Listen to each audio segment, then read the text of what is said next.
نحمدہ ونصلی ونسلم علی رسولہ الکریم اما بعد۔ برادران اہل سنت، میں نے عرض کیا تھا کہ ہمارے اس واٹس ایپ چینل سنی جمعیت الاحناف سے ان قریب غیر مقلدین کی کتاب سے امام اعظم ابو حنیفہ پر ان کی جماعت کے بے پڑھے اور آوارہ قسم کے لونڈے جو بے بنیاد الزام لگاتے ہیں اس کا جواب دوں گا۔ عزیزان محترم، میں نے اسی چینل کے اندر چند روز پہلے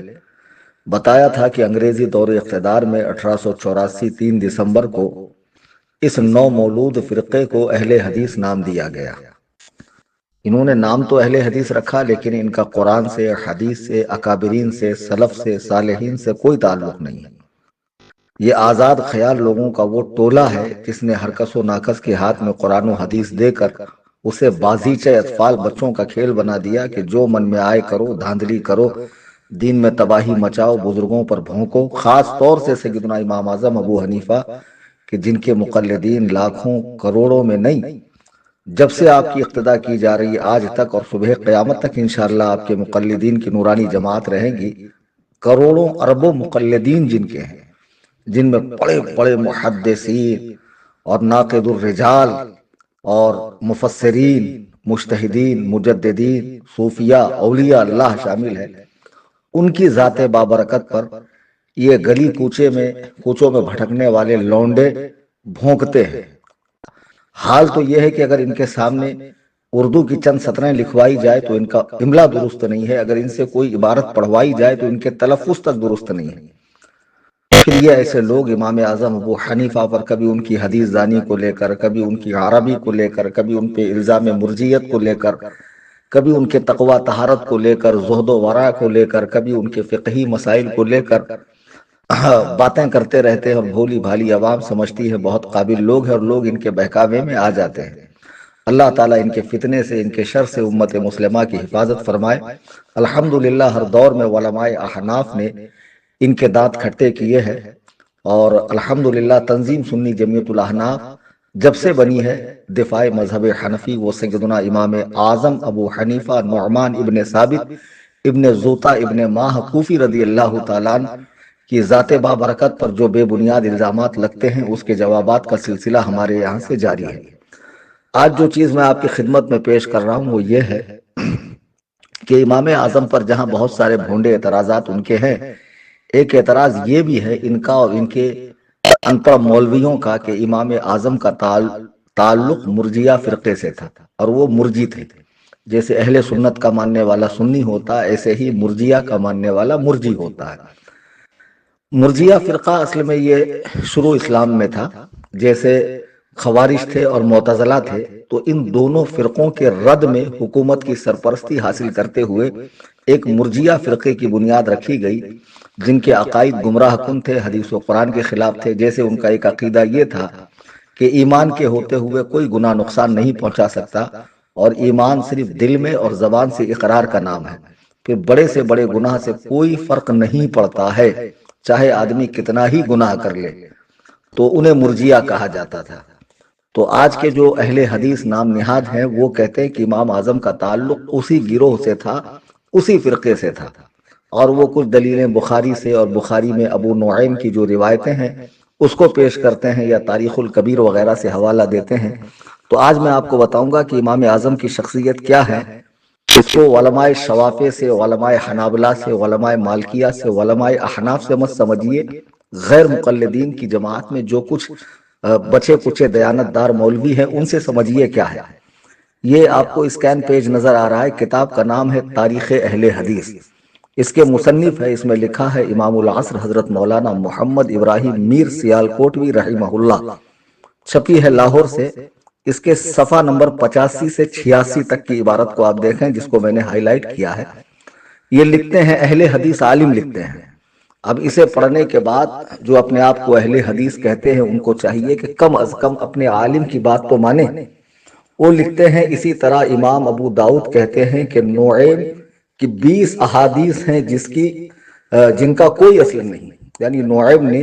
سنت کی تقویت کے لیے، سنت کو فائدہ پہنچانے کے لیے 20 حدیثیں گڑھی ہیں،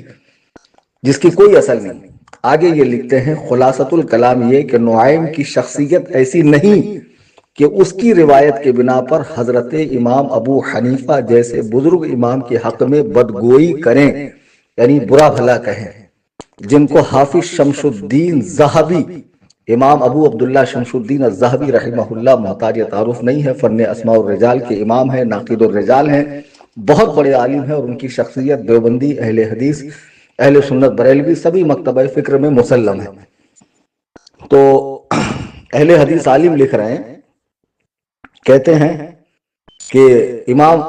شمس الدین ذہبی جیسے ناقد الرجال انہیں امام اعظم کے معزز لقب سے یاد کرتے ہیں۔ ذرا سوچیے، آج ہم امام اعظم کہتے ہیں تو چھٹ سے یہ گوگل کا مقلد کہتا ہے امام اعظم کو صرف رسول اللہ ہے۔ یہ حنفیوں نے حضور کے مقابلے میں امام اعظم کیسے گڑھا؟ تو تمہارا عالم کہہ رہا ہے کہ انہیں امام اعظم امام شمس الدین الذہبی کہتے ہیں، اور آپ کے حق میں لکھتے ہیں۔ کون لکھتے ہیں؟ امام شمس الدین ذہبی لکھتے ہیں احد ائمۃ الاسلام، یہ ائمہ اسلام میں سے ایک ہیں، جو اسلام کے جو امام گزرے ان میں سے ایک ہیں امام ابو حنیفہ، والسادۃ الاعلام، اور عظیم الشان پیشواؤں میں سے ایک ہیں، وأحد ارکان العلماء، اور بڑے بڑے علماء میں سے ایک ہیں، وأحد الائمۃ الاربعۃ اصحاب المذاہب المتبوعہ، اور وہ چار امام جن کے مذاہب پوری دنیا میں پھیلے ہوئے ہیں، ان میں سے ایک مذہب کے پیشوا یہ ہیں امام اعظم ابو حنیفہ رحمۃ اللہ علیہ۔ آگے اہل حدیث عالم لکھتے ہیں کہ نیز امام یحییٰ بن معین سے نقل کرتے ہیں کہ انہوں نے کہا کہ آپ یعنی امام ابو حنیفہ ثقہ تھے۔ آج غیر مقلدین کہتے ہیں کہ امام اعظم اگر ثقہ تھے تو ان کی روایتیں حدیث کی کتاب میں کیوں نہیں ہیں؟ امام یحییٰ بن معین کوئی معمولی شخصیت نہیں ہے جن کی روایتیں سیاہ ستہ کے اندر ہیں۔ وہ فرما رہے ہیں کہ امام اعظم ابو حنیفہ ثقہ تھے، اہل الصدق سے تھے، کذب سے متہم نہ تھے، یعنی ان پر جھوٹ کی تہمت نہ تھی۔ نیز عبداللہ بن داؤد سے نقل کرتے ہیں، انہوں نے کہا کہ لوگوں کو مناسب ہے کہ اپنی نمازوں میں امام ابو حنیفہ کے لیے دعا کیا کریں، کیونکہ انہوں نے ان پر فقہ اور سنن نبویہ کو محفوظ کیا۔ البدایہ والنہایہ جلد دہم صفحہ نمبر 107 کہ امام ابو عبداللہ فرماتے ہیں کہ لوگوں کے لیے یہ بہتر ہے کہ وہ اپنی نمازوں کے بعد امام ابو حنیفہ کے لیے دعا کریں، چونکہ امام اعظم ابو حنیفہ نے اللہ کے بھیجے ہوئے دین جس کو رسول اللہ نے لایا، صحابہ نے پھیلایا، اس کو سب سے پہلے کتابی شکل میں محفوظ کیا، اور قرآن و حدیث سے لاکھوں لاکھ مسائل، 12,93,000 مسائل نکال کر قیامت تک کے لیے امت مسلمہ کی آسانی کر دی۔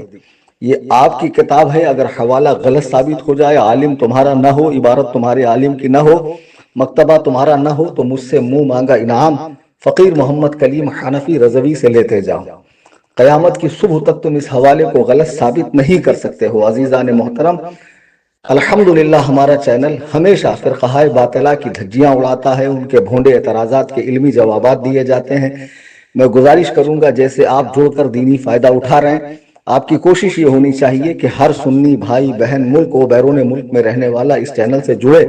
اور اس کے ایمان و عقیدے کی حفاظت کا سامان ہو، اس کے اعمال اچھے ہوں، اس کی عبادت صحیح طریقے پر سنت کے مطابق ادا ہو۔ اس لیے چینل سے زیادہ لوگوں کو جوڑیے، اور غیر مقلدین کا یہ بھونڈا الزام کہ امام اعظم مرجی تھے، اہل سنت و جماعت سے نہ تھے، جیسا کہ 26 نومبر 2024 کو میں حیدرآباد ہندوستان کے شہر گیا تھا، ایک اہل حدیث عالم فصیح الدین سلفی سے مناظرے کے لیے، حیدرآبادی سے مناظرے کے لیے، اس میں ایک عنوان یہ بھی تھا کہ اس نے دعویٰ کیا تھا کہ میں ثابت کروں گا کہ امام ابو حنیفہ مرجی تھے، اہل سنت و جماعت سے نہ تھے۔ خبیث آنکھ کھول کر دیکھ کہ تیری جماعت کا عالم امام اعظم ابو حنیفہ پہ اس الزام کو بے بنیاد قرار دے رہا ہے، اور الزام کی جو پہلی کڑی ہے جس نے یہ الزام لگایا ہے، اس کے مرکزی راوی کی دھجیاں بکھیر رہا ہے کہ وہ خود ہی حدیث گڑھتے تھے۔ تو جو حدیث گڑھتا ہو وہ ایسے بزرگ کی شان میں اگر جھوٹی بات کہہ دے تو اس کا کوئی اعتبار نہیں ہے، اس پر کان نہیں دھرنا چاہیے۔ اللہ تعالی ہمیں اپنے بڑوں کا ادب کرنے والا بنائے، اہل سنت کے سچے مذہب پر استقامت نصیب فرمائے، آمین ثم آمین۔